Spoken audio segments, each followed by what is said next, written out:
lived in L.A.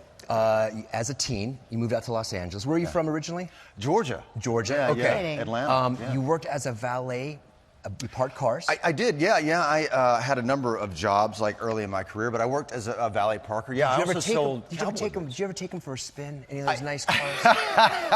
As a matter of fact, I never went, more than just to the parking lot, kind of behind the restaurant, except for maybe once in a 911.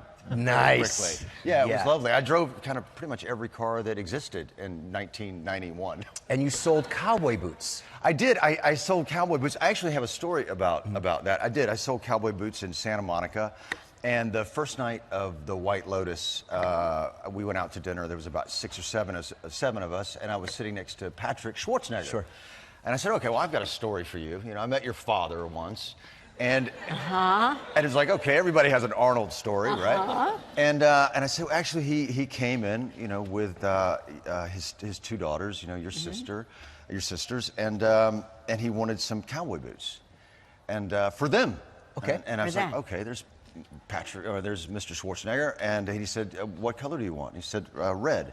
I said, okay, I'll be right back, and kind of came back out and was fitting his daughters, and he said, we had to leave the hospital because my wife and I just had a baby, and then I looked at Patrick and I said, wait a minute, how old are you?